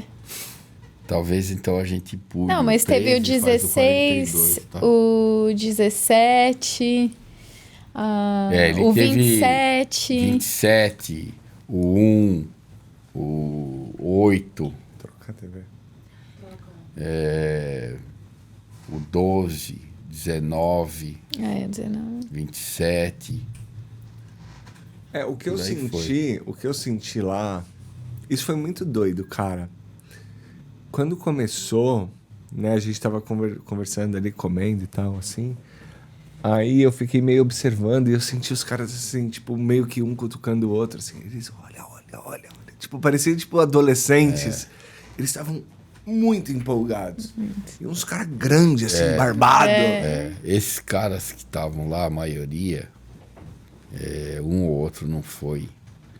Era a venda certa, porque cara que fica esperando o lançamento. Eles digam, vocês não vão fazer nada, entendeu? E qual vai ser o próximo? O cara comprou, ele ia agora. Agora, calma, vamos começar a pensar para fazer um próximo. É cara que é fã do Ayrton e é cliente assíduo nosso, entendeu? A Estela comentou comigo que tem cara que compra, não sabe o que é. Já reserva o número. Esse caso foi. Acho que umas 8, 10 peças, o cara não queria nem saber o que era. Nem o valor, nem nada. Reservam para mim. E acabou. Tá bom. É assim. É louco, né? Quando a gente... Não é Esse produto, pra mim, eu fiquei assim, foi... É lógico que aí a gente viu até a diferença, assim... Agora eu entendi como lançaram um produto. Agora fez todo sentido pra mim. A gente, ali, naquele dia, eu não imaginava. A gente deixou, acho que 9 peças à pronta entrega e tudo mais. Tinha gente que já tinha reservado e que estava ali no evento. Mas quando terminou o vídeo, não sei se... pra mim é muito nítido, eu de fora olhando assim, revelou o capacete, terminou o vídeo. O pessoal meio que fez O vídeo é bom. O vídeo é bom. O vídeo é bom. Foi o menino é Gabriel? Gabriel Barão. Ele é bom. Ele é. Ele é bom. E eu falei pra ele isso depois. Sem puxa-saco, nada. Sim. O vídeo é bom. É. Ele fez um bom trabalho. E ele é novo, né? Ele é novo. Mas é isso, assim... A gente começou a trabalhar ano passado. Porque ele, se você vai se envolvendo no vídeo. E aí ele tem um certo clima e tal. E ele é um vídeo... Ele não é um vídeo curto. Ele tem o quê? Uns 10 minutos? 12 minutos? Eu acho que ele tem quase 15. E tal. Não é um vídeo curto. É um vídeo que você poderia... se entediar, dispersar e tal. E você vai se interessando. Na verdade, ele reteve a atenção, né? Bom roteiro, boa iluminação, um tom emocional. Ele soube a hora de deixar você falar, cortou. Deixou ela falar, cortou. Sabe assim? Deixou o Ricardo falar, cortou, sem exageros. Cara, até falei pra ele depois. Falei, cara, a gente não se conhece, mas, cara, bom trabalho e tal. Tipo, gostei. Ele também classificou como o melhor trabalho que ele já fez até hoje, assim, ele é novo, mas ele tem muita experiência e ele tá trabalhando lá com a gente há 1 ano, mais ou menos. E ele foi pegando a essência do que eu gosto de transmitir, que é sempre esse lado emocional. Quando a gente sentou para conversar sobre o vídeo, eu pedi exatamente isso. A questão de luz, a questão do produto ser revelado só no final, todos esses detalhes. Mas assim, a primeira versão que ele me passou, eu chorei. Assim, ele já tá tão entrosado com a gente que até na entrevista ele já me pegou de jeito, assim, no emocional. Quando passou a primeira vez o vídeo, nem era aquela versão final, eu chorei. Todas as vezes que eu vi, eu me emocionei. E era isso que eu queria que as pessoas sentissem. A emoção, assim. Fora que pra mim ficou um gosto ainda mais especial do registro. Por exemplo, a forma que retratou o Alan. Pintando o capacete. Aquilo foi muito bom. É pra minha vida, assim, sabe? Aquilo foi muito bom. É pra minha vida. Aí os caras acreditaram que eu trabalho. Cara, eu até acreditei, sabia? Assim, uma hora eu falei, cara, ele faz mesmo.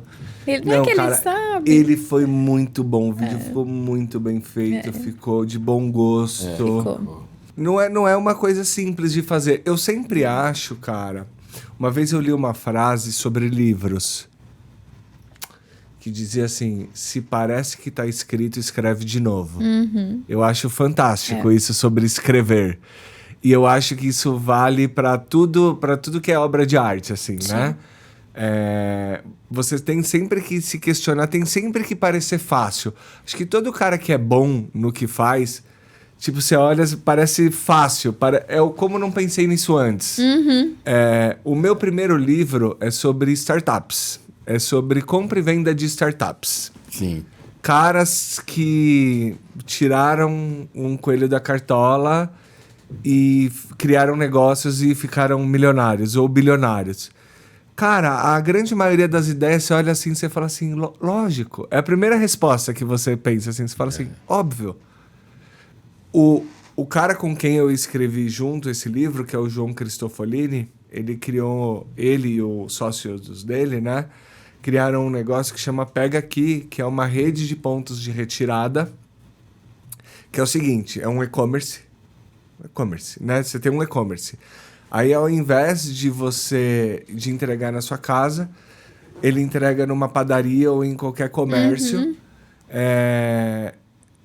E aí você sai do seu trabalho e passa nesse comércio para pegar, porque, sei lá, vai entregar na sua casa, você não tá lá. Sim. Ou não tem porteiro, etc e tal. E aí o comércio recebia 50 centavos para ficar com a sua encomenda. E aí, já que tá nesse comércio, que é uma padaria, por exemplo, você passa lá e compra Acaba. pão. Incrível. É lógico. É evidente, né? É evidente. Aí veio a pandemia, ele tava plugado em um monte de ponto Sei. que era... Como é que fala? Aqueles que não fecharam? Pontos... esqueci o nome. Essenciais. Foi a saída para os e-commerces. Vendeu. Então, assim, tem um monte dessas grandes ideias, assim. Sim.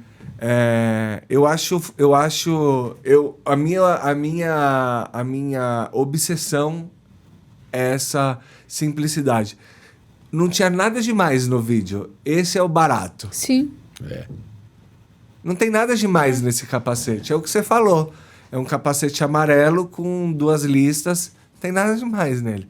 Talvez seja o mais simples da estante. É. Sim, com certeza. É o que entrou pra história, né, cara?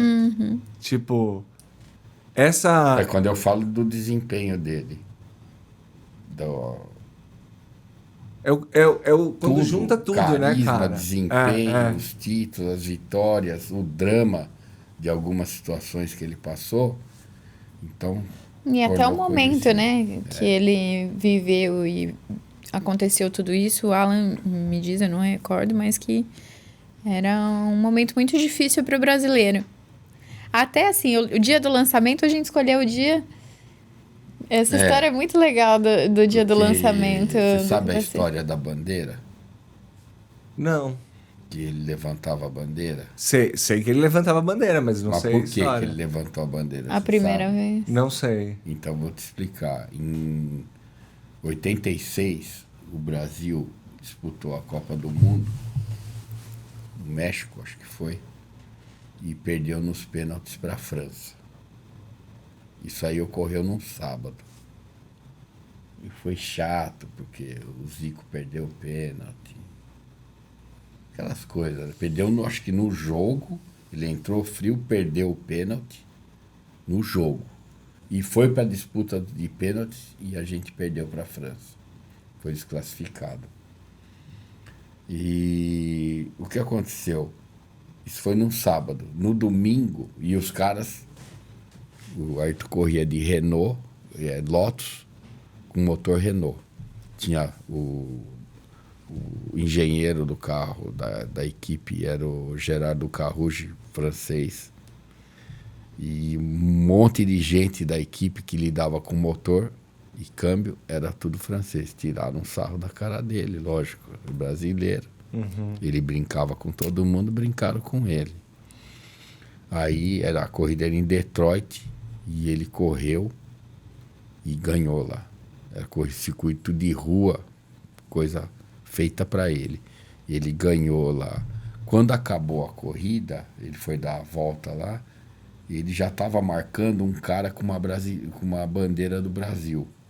Ele parou o carro e pediu, dá a bandeira. Cara, na arquibancada. Dá a bandeira. Aí alguém foi lá, pegou a bandeira para ele e foi a primeira vez que ele guiou com a bandeira do Brasil. O que ele quis fazer? Você vê o gesto que tornou o cara cada vez mais... Identificado. Ele quis Devolver o consolar o Brasil, entendeu? Pela derrota na Copa, ó, mas eu ganhei aqui, ó, aqui é brasileiro, tal. E esses gestos que ele faz são constantemente copiados.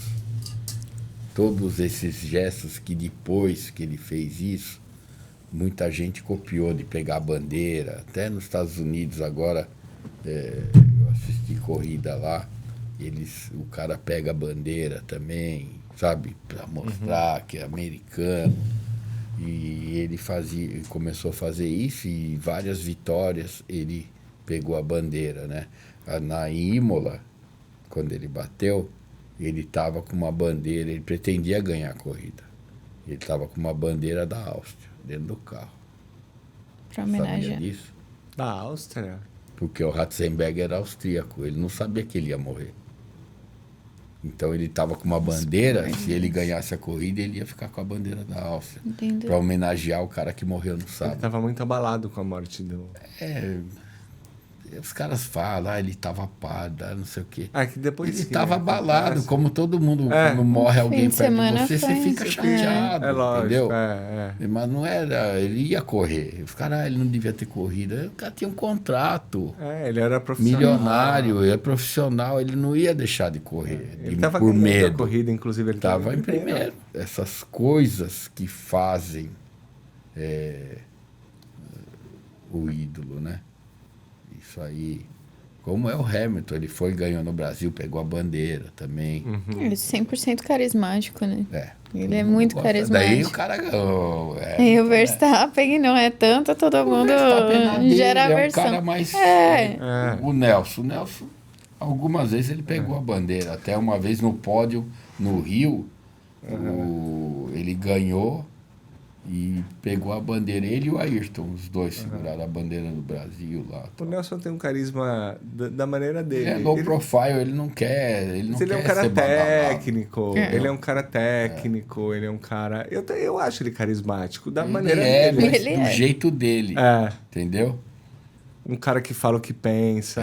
Eu gosto, eu adoro isso aí. Ele talvez não seja político. Ele fala mesmo. Não, se ele tiver que falar, ele vai falar. Ele não faz média. Ele não faz média, isso. Mas ele é carismático, ele é um cara que...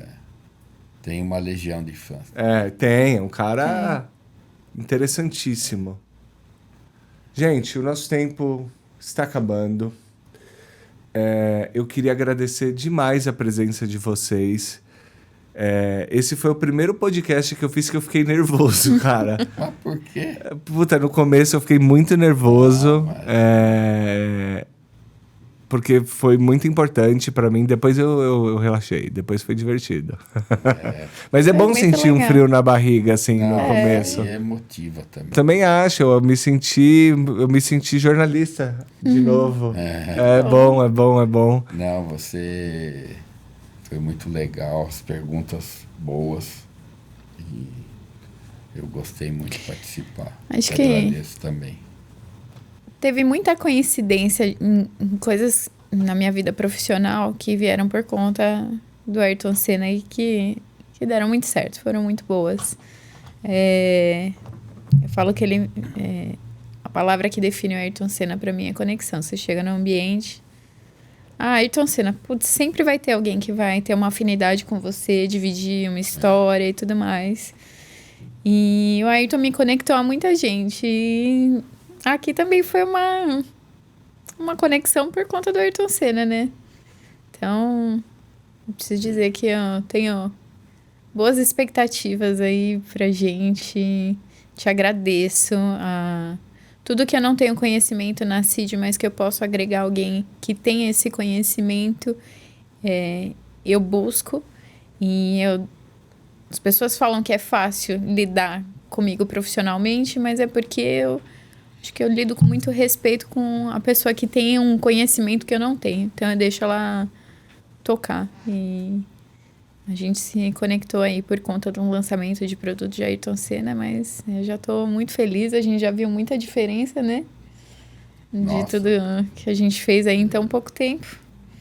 E estou muito otimista e agradeço também de estar aqui com o meu pai. Isso daí é muito importante para mim. E obrigada pela oportunidade, com certeza. Na próxima vez, deixa meu pai lá, vou sozinho.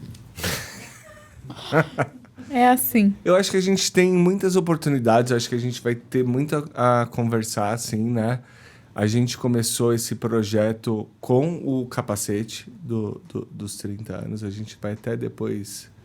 A gente tem até uma reunião amanhã, não é isso? Que a gente tem uma jornada de construção de uma história que a gente vai ter que contar para as pessoas. E que vão gerar novas matérias, novas inserções. A gente tem que explorar mesmo o que você falou, né? Tem cada capacete ali, cada mudança de gestão, né? tem uma historinha que a gente tem que contar. É claro que quando você tem um produto como esse, a gente acreditava na pauta. Sim. A gente acreditava no produto. Mas realmente foi uma coisa que deu muito certo. Sim. Deu mais certo do que a gente... A gente sabia que ia dar certo. A gente não sabia que ia dar tão certo. Deu muito certo. Isso. Eu acho que isso para vocês também. Sim. Deu certo para tipo, de todas as maneiras possíveis, né? E aí agora a gente vai começar a contar essa história e se aproximar e pensar em maneiras de fazer isso. É só o começo da nossa história, assim, eu também tô super feliz. Foi uma coisa...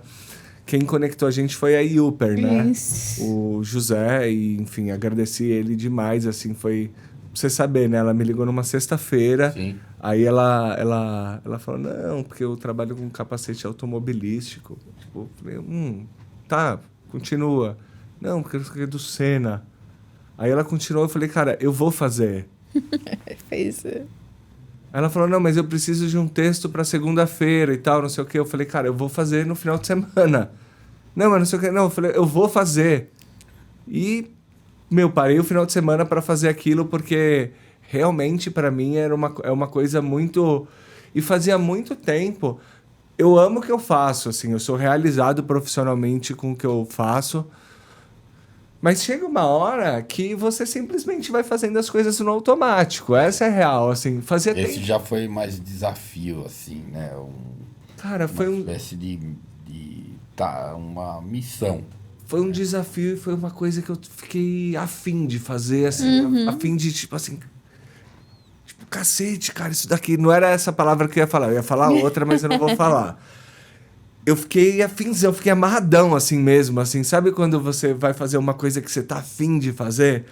Assim, foi muito divertido, tá sendo, assim, né? Bom.